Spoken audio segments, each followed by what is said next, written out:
ہم نہ صرف خامیاں یاد رکھتے ہیں، خوبیوں کا ذکر نہیں کرتے۔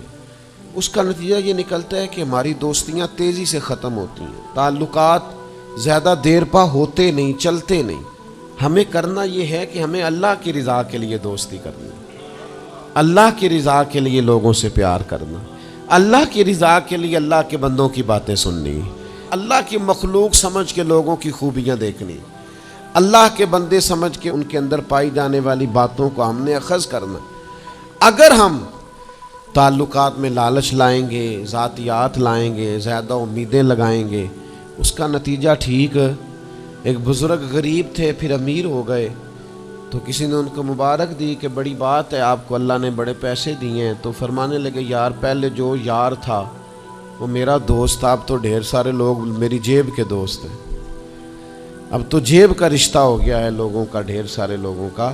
تو دوستیوں میں اخلاص لائیں، خلوص لائیں، ساری زندگی یہ طے کریں کہ میں نے دوست کے کام آنا ہے، پر میں نے دوست کو کام کہنا نہیں، میں نے اس کی خدمت کرنی ہے لیکن کبھی اسے اپنی خدمت کے لیے مجبور جس حد تک ہو سکے اس کی مدد کرنی ہے، لیکن کبھی اسے اس تکلیف میں ڈالنا، یہ مزاج پیدا کریں۔ آپ کو اس دوستی میں روحانیت محسوس ہوگی، اس تعلق کے اندر آپ کو ٹھنڈک محسوس ہوگی، لیکن جب شائبہ ایک نقطے کا بھی ذاتی لالچ کا آ جائے گا نا، پھر اس میں ٹھنڈک نہیں رہے گی، اس میں وہ خوبی نہیں رہے گی جو کہ ہونی چاہیے۔ ہم جب کسی بندے کے اوپر فدا ہوتے ہیں تو پھر پورے ہی فدا ہوتے ہیں، پھر تو جناب یہ بھی تیرا ہے، یہ بھی تیرا ہے، یہ بھی تیرا ہے، اور پھر جب بعد میں لڑائی ہوتی ہے تو چائے کی پیالیوں کا بھی حساب کرتے ہیں کہ وہ جو وہاں جاتے ہوئے چائے پی تھی نا، اس کے پیسے بھی میں نے دیے تھے، لہذا وہ بھی میرے بنتے ہیں، واپس کر۔ کورے ورک کتاب نہیں ہوندے، پتھر دل گلاب نہیں ہوندے، اور سجنا پہلوں ہی سوچ کے لائیں، پھر یاراں نال حساب نہیں ہوندے۔ آپ سوچ سمجھ کے دوستی لگائیں، تعلقات کو سوچ سمجھ کے لے کے آگے چلیں۔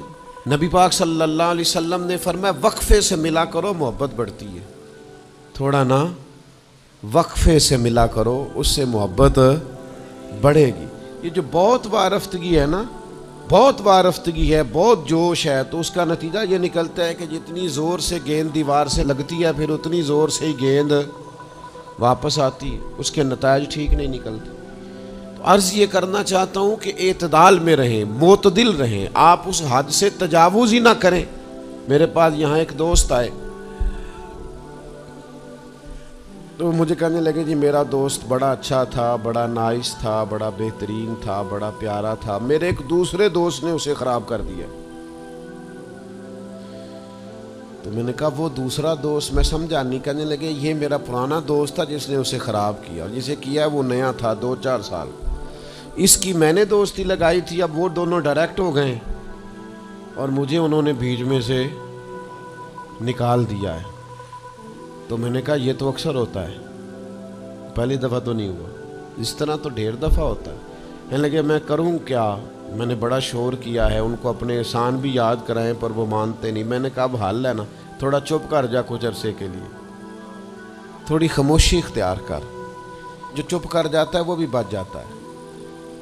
اگر تم چاہتے ہو کہ یہ دوستی پھر سے بحال ہو جائے تو زیادہ شکوے نہ کرو، زیادہ شکایتیں۔ ہم بعض اوقات اعتراضات اتنے کر بیٹھتے ہیں، شکوے اتنے کر بیٹھتے ہیں، اپنی زبان سے باتیں اتنی نکال بیٹھتے ہیں کہ دوبارہ پھر دوستی کا بحال ہونا ممکن ہے۔ ایک حدیث یاد رکھیں گے اگر سناؤں آپ کو تو؟ نبی پاک صلی اللہ تعالیٰ علیہ وسلم نے فرمایا کسی سے دشمنی بھی کرو تو اعتدال سے کرو، ہو سکتا ہے کل کو وہ تمہارا دوست بن جائے، اور فرمایا کسی سے دوستی بھی کرو تو اعتدال سے کرو، ہو سکتا ہے کل یہ دشمن بن جائے۔ دوستی اور دشمنی میں یہ جامع ترمذی میں حدیث، اعتدال کا رستہ نہ چھوڑو، معتدل رہو، سارے راز ہی دے بیٹھنا، ساری باتیں پہلے کر لینا اور اعتراض کرنا، اب تو شکوے بھی پھر سارے ہی کر لینا۔ دوست کو اس کی کمزوریوں کا بھی پتہ ہوتا ہے، وہ ساری کمزوریاں بھی اس کی بیان کر لینا، اس کو بھی بتانا، اس کو بھی بتانا، اس سے بھی ذکر کرنا، تو یہ انداز درست نہیں ہے۔ آپ معتدل انداز میں دوستی لگائیں، اعتدال کے ساتھ چلیں، شکوے زیادہ نہ کریں، اعتراض زیادہ نہ کریں، وہ بے وفا ہی صحیح پھر بھی یار اپنا، چلو اس میں کمی ہے، وہ اس میں بے وفائی ہے، پر سجن تو اپنا ہے نا۔ تو دوستی ہماری ہے اس کے ساتھ، اس کی کمزوریوں کو چھپائیں، آپ اس معاملے پر تھوڑا سا اپنے ظرف کو کشادہ کریں، آپ تھوڑی وسعت پیدا کریں۔ ہم سمجھتے نہیں چیزوں کو، ہم غور نہیں کرتے، اس خاص انداز میں چیزوں کو نہیں لیتے جس انداز میں چیزوں کو لینا چاہیے۔ ہماری ذاتی کمزوریاں ہوتی ہیں اور ہم ان کمزوریوں کا دوسروں پہ ڈال دیتے ہیں، کہتے ہیں وہ بے وفا نکل آیا۔ بھئی آپ بھی حد سے زیادہ فریفتہ تھے، اب آپ ہی حد سے زیادہ اعتراض کر رہے ہیں۔ حضور نے فرمایا جس کی تعریف کر لو پھر دوبارہ اس پر کبھی تنقید کر جو بیٹھے ہیں، تعریف تو ختم ہو گئی بات، پھر تھوڑی چشم پوشی کرو۔ انسانوں میں کمیاں بھی ہوتی ہیں، تو دوستی کو صحیح طور پر آگے لے جانے کے لیے چھٹا سبق یہ ہے کہ تھوڑی سی نا عادت عیب پوشی کی بھی بنائیں، تھوڑا پردہ پوشی کا مزاج ہو تو پھر بھی ذرا دوستی آگے، سمجھ آ رہی ہے بات کی؟ تھوڑی سی نا نظر عیب پوشی والی بھی۔ کچھ لوگوں کی تنقید کی آنکھیں اتنی زیادہ کھلی ہوتی ہیں کہ وہ بیچارے کسی جگہ بھی تعلق نہیں رکھ سکتے، جہاں جاتے ہیں انہیں کمیاں ہی کمیاں نظر آتی ہیں، خامیاں خامیاں نظر آتی ہیں، ان کا مزاج ہی نہیں ہوتا کسی عیب کو چھپانے کا۔ تو آپ جس جگہ پہ موجود ہیں، جس جگہ آپ کے تعلقات ہیں، جہاں دوستی ہے، جہاں محبت ہے، وہاں تھوڑا سا عیب پوشی کا بھی مزاج ہونا چاہیے۔ نبی پاک علیہ السلام نے فرمایا تو کسی مسلمان کی دنیا میں پردہ پوشی کر دے، اللہ قیامت والے دن تیری پردہ پوشی فرما دے۔ آپ تھوڑا سا اس کا عیب چھپا دیں، بات ختم ہو گئی، تھوڑی سی پردہ پوشی کر دیں۔ دیکھیں نا، ہمیں حکم دیا گیا ہے شریعت میں، کسی شخص کا انتقال ہو گیا، اب کچھ لوگ اس کے غسل میں شریک ہیں، تو ان کو حکم یہ ہے کہ اگر تم نے کوئی اچھی بات دیکھی نا، خوبی دیکھی، چہرہ کھل گیا ہے، جسم تر و تازہ ہے، تو یہ سب کو بتاؤ، اور اگر تم کچھ ایسی چیز دیکھو کہ بیماری کی وجہ سے جسم اکڑ گیا ہے یا کسی وجہ سے چہرے پہ کوئی سیاہی آ گئی، جو کسی سے ذکر نہ کرو۔ جانے والے کے لیے تم اچھی چیزوں کو تو بیان کرو، لیکن نقائص کو کبھی بھی بیان نہ کرو۔ اور نبی پاک علیہ السلام نے فرمایا اذکروا محاسن موتاکم، جب تم میں سے کوئی دنیا سے چلا جائے تو اس کی اچھی اچھی باتوں کا بیان کرو، اس کی اچھی اچھی باتوں کا ذکر کرو، اس کی خیر والی باتیں ڈھونڈ کے لوگوں کو سناؤ، یہ خوبی پائی جاتی تھی، یہ خوبی پائی جاتی تھی، یہ خوبی پائی جاتی۔ میں تھوڑے دنوں کی بات ہے، ایک جگہ پہ میں حاضر تھا، تو ایک صاحب وہاں اپنے ہی دوستوں کے کسی جھوٹ کا ذکر کر رہے تھے، اور وہ کہتے ہی جا رہے تھے بڑا غلط ہے، بڑے جھوٹ بولتا ہے، بڑے جھوٹ بولتا ہے، بڑے جھوٹ بولتا ہے۔ تو ایک آدھ دفعہ میں نے ان سے کہا کہ چلیں چھوڑے، کوئی اور موضوع بھی ڈسکس کریں۔ انہوں نے کہا جی وہ بے وفا بھی بڑا ہے، مطلب پرست بھی بڑا ہے۔ پھر میں نے کہا چلیں کوئی اور موضوع بھی چھیڑیں۔ انہوں نے کہا نہیں جی وہ بندہ ہی بڑا غلط ہے۔ میں نے ان سے کہا ایک بات کروں؟ کہنے لگے کر لے۔ میں نے کہا آپ کو اس سے پیار بڑا ہے؟ کہنے لگے وہ کیسے؟ میں نے کہا آپ اس کا موضوع چھوڑنے کو تیار ہی نہیں۔ یہ جو آپ شکوہ کر رہے ہیں نا، اس کو نچوڑے نا تو اس کے اندر سے محبت چھلکتی ہے۔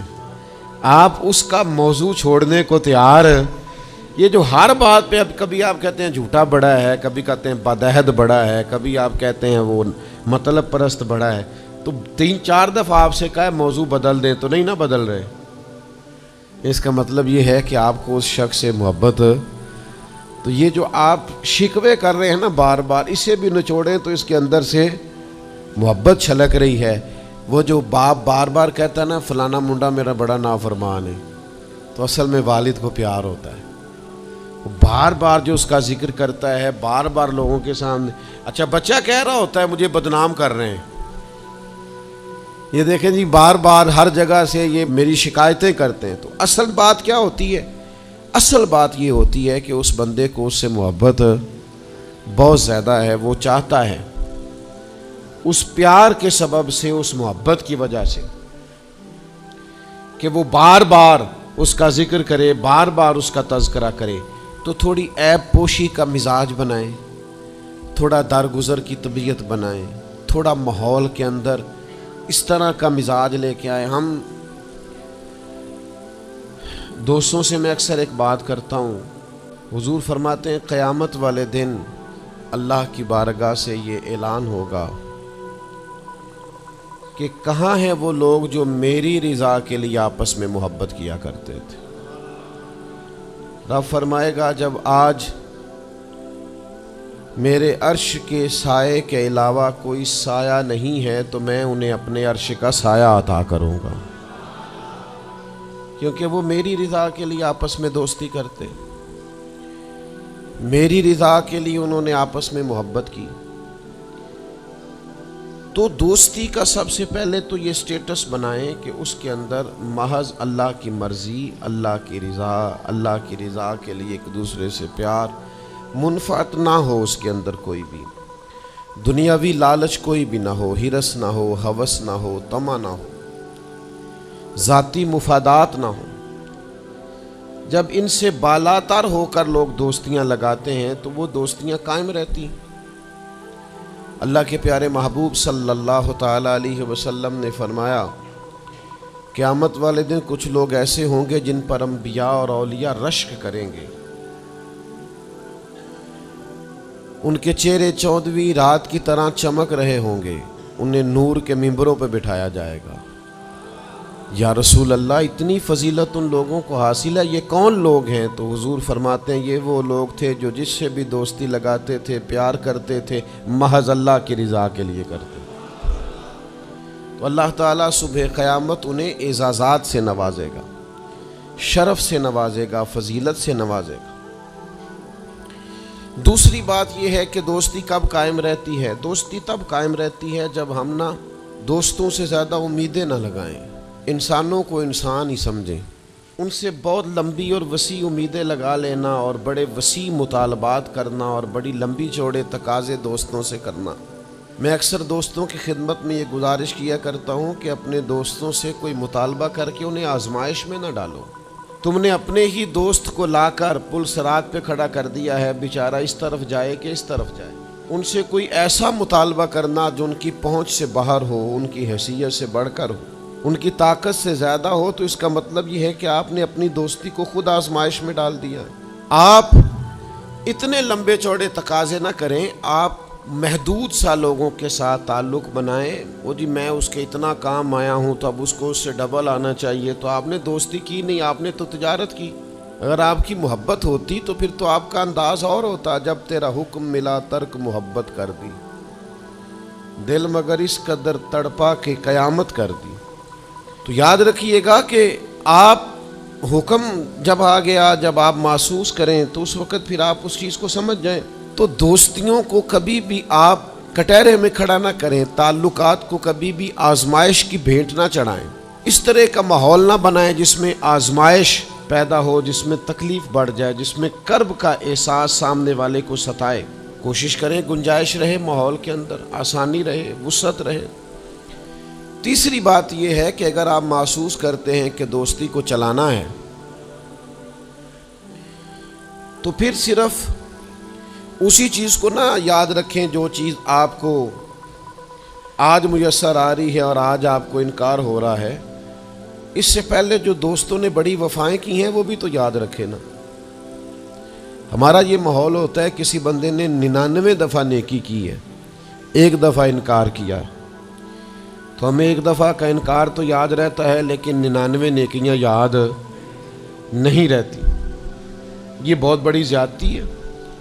آپ کو اگر اتنی لمبی چوڑی اس کی نیکیاں فراموش کرنے میں 1 منٹ نہیں لگا تو پھر آپ نے دوستی کس مقصد کے لیے لگائی تھی؟ آپ اس کو سمجھیں، اس کو آپ محسوس کریں۔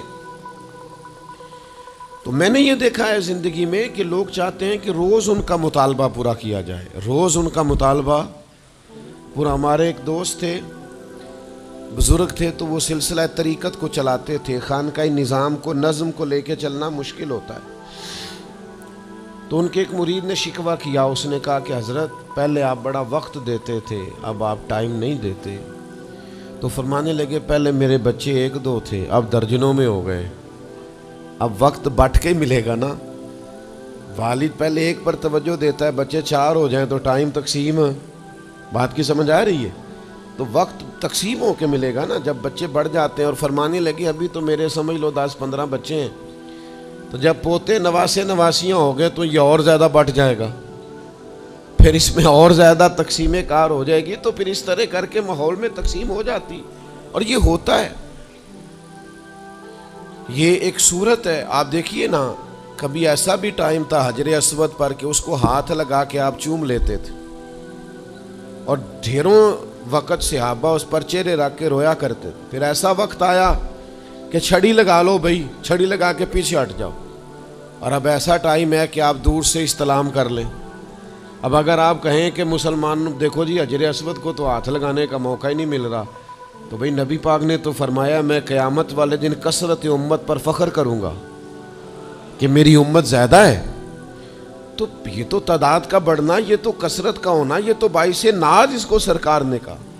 اب آپ دائروں میں محدود کرنا چاہتے ہیں، آپ اس طرح کا ماحول بنانا چاہتے ہیں کہ کوئی شخص مقید ہو جائے، وہ اس دائرے سے باہر نہ نکلے، تو یہ تو بات درست نہیں ہے۔ تو کوشش کرنے کا مقام یہ ہے کہ آپ دوسروں کے لیے بھی گنجائش پیدا کریں، دوسروں کے لیے بھی آسانی کرنے کی کوشش کریں، پھر تعلق برقرار۔ اور پھر آپ پچھلی نیکیاں بھی تھوڑی یاد رکھیں کہ اس سے پہلے اس نے بڑی نیکی کی، بڑی محبت کی، تو پچھلی نیکیاں بھی دوستوں کی یاد رکھیں۔ صحیح بخاری سے ایک حوالہ عرض کرتا ہوں، نبی پاک صلی اللہ تعالیٰ علیہ وسلم کا نا ایک راز لیک ہو گیا۔ حضور مکہ مکرمہ پر حملہ کرنا چاہتے تھے، تو ایک خط لکھ کے دیا گیا ایک عورت کو کہ جا کے پہلے سے آگاہ کر دو مکے والوں کو کہ تم پر حملہ ہونے والا ہے۔ اس عورت نے وہ خط اپنے بالوں میں چھپایا اور وہ نکل گئی۔ اللہ تعالیٰ نے محبوب پاک کو اطلاع دی، حضور علیہ الصلوۃ والسلام نے حضرت مولا علی کو 2 صحابہ کے ساتھ بھیجا، فرمایا مقام خاک پر تمہیں ایک بی بی ملے گی، اس کے پاس سے خط ہے جو کفار کی طرف جا رہا ہے، اسے گرفتار کرو، وہ خط لے لو اور واپس آ جاؤ۔ حضرت مولا علی شیر خدا رضی اللہ تعالیٰ عنہ وہاں پہنچ گئے، اس خاتون کو گرفتار کر لیا، اس کو کہا وہ خط دے، وہ کہنے لگی میرے پاس تو نہیں ہے، کوئی خط نہیں۔ تو حضرت علی فرمانے لگے چونکہ میرے نبی نے کہا ہے تو خط تیرے پاس ہی ہے۔ ساڈے نبی دی زبان ساڈے واسطے قرآن، وہ زبان جس کو سب کن کی کنجی کہیں، اس کی نافذ حکومت پہ لاکھوں۔ خط تیرے پاس ہے۔ آپ نے تلوار نکال لی، فرمایا نکالتی ہے کہ نہیں؟ اس نے بال کھولے، خط نکال دیا۔ وہ خط جب کھولا تو خط لکھا تھا حضرت حاتم بن نبی بلتا رضی اللہ تعالیٰ، بدری صحابی۔ خط لے کے آ گئے، نبی پاک کی بارگاہ میں پیش کیا۔ حضور نے خط کھولا، حضرت عمر کہنے لگے مجھے اجازت دے میں اس کی گردن کاٹوں، اس نے ہمارا راز فاش کیا۔ کتنی بڑی بات ہے۔ قرآن مجید کی سورہ ممتحنہ اس وقت نازل ہوئی تھی جب یہ واقعہ ہوا تھا۔ اللہ کے حبیب علیہ السلام نے فرمایا عمر ٹھہر جا، اتنی جلدی نہ کر، اس بندے کی وفات تو دیکھ، یہ بدر میں بھی تلوار لے کے ہمارے ساتھ گیا تھا، بدری صحابی ہے، اس کی وہ بات یاد رکھ کہ بدر کے مقام پر جب کہ بڑا مشکل تھا کافروں کے سامنے کھڑا ہونا، ان کی 1000 تعداد تھی اور مسلمان بڑی عددی طور پر اس کثرت کا شکار نہیں تھے، صرف 313 تھے۔ اس موقع پر ان کے ساتھ کھڑا ہونا کوئی آسان نہیں تھا، لیکن یہ پھر بھی ہمارے ساتھ گئے تھے۔ تو حضرت عمر رضی اللہ تعالیٰ عنہ جب چپ کر گئے تو اللہ نے قرآن نازل کیا، کہا اے ایمان والو یہودیوں اور عیسائیوں کو اپنا دوست نہ بتاؤ۔ تو حضور فرمانے لگے دیکھ لو عمر، اللہ نے اسے مومن کہہ کے پکارا ہے، اللہ نے بھی اسے۔ اب نبی کریم نے فرمایا بتاؤ یہ تم نے کیا کیا؟ تو عرض کی یا رسول اللہ صلی اللہ علیہ وسلم آپ میرا ظاہر باطن جانتے ہیں، جتنے بھی یہاں سے لوگ ہجرت کر کے مکے سے آئے ہیں نا، ان کا کوئی نہ کوئی رشتہ دار مکے میں ہے جو ان کے رشتہ داروں کا، بال بچوں کا، گھر والوں کا دھیان رکھتا ہے، میرا وہاں کوئی بھی نہیں۔ اور مجھے پتا تھا آپ نے حملے کا ارادہ کر لیا ہے تو انشاءاللہ کامیابی اللہ نے مسلمانوں کو ہی دینی ہے، وہ کر کچھ نہیں سکتے۔ میں ان پر ایک احسان کرنا چاہتا تھا تاکہ وہ میرے بچوں کا اور میرے پیچھے گھر والوں کا تھوڑا